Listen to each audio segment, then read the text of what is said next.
కేంద్ర దర్యాప్తు సంస్థ సిబిఐ నీట్ ప్రశ్నపత్రం లీకేజ్ కేసు దర్యాప్తులో వేగం పెంచింది.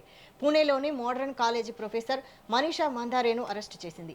ఈ అరెస్టు అనంతరం ఆ కాలేజీకి సంబంధించిన పాత వివాదాలు, రాజకీయ సంబంధాలపై మళ్లీ చర్చ మొదలైంది. మనీషా మందారే పూణేలోని తన నివాసంలో కొంతమంది విద్యార్థులకు అత్యంత రహస్యంగా ప్రత్యేక కోచింగ్ తరగతులు నిర్వహించినట్లు గుర్తించారు.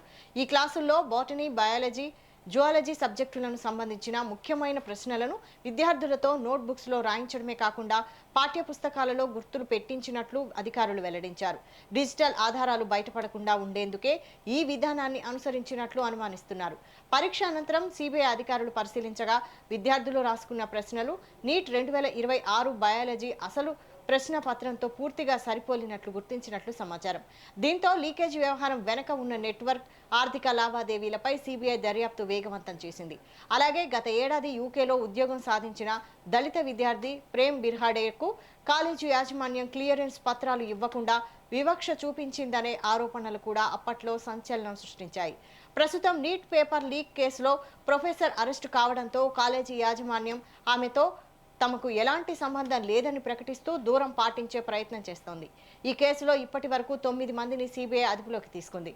నెట్వర్క్ వెనుక ఉన్న సూత్రధారుల కోసం సిబిఐ దర్యాప్తు కొనసాగిస్తోంది.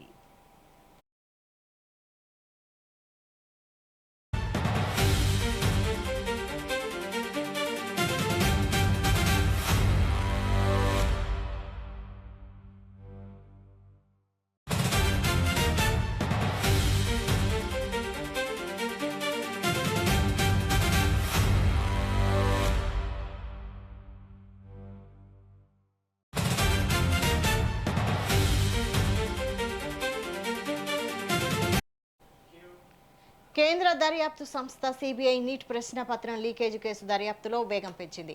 పూణేలోని మోడర్న్ కాలేజీ ప్రొఫెసర్ మనీషా మందారేను అరెస్టు చేసింది. ఈ అరెస్ట్ అనంతరం ఆ కాలేజీకి సంబంధించిన పాత వివాదాలు, రాజకీయ సంబంధాలపై మళ్లీ చర్చ మొదలైంది. మనీషా మందారే పూణేలోని తన నివాసంలో కొంతమంది విద్యార్థులకు అత్యంత రహస్యంగా ప్రత్యేక కోచింగ్ తరగతులు నిర్వహించినట్లు గుర్తించారు. ఈ క్లాసుల్లో బాటనీ, జువాలజీ సబ్జెక్టులకు సంబంధించిన ముఖ్యమైన ప్రశ్నలను విద్యార్థులతో నోట్బుక్స్లో రాయించడమే కాకుండా పాఠ్యపుస్తకాలలో గుర్తులు పెట్టించినట్లు అధికారులు వెల్లడించారు. డిజిటల్ ఆధారాలు బయటపడకుండా ఉండేందుకే ఈ విధానాన్ని అనుసరించినట్లు అనుమానిస్తున్నారు.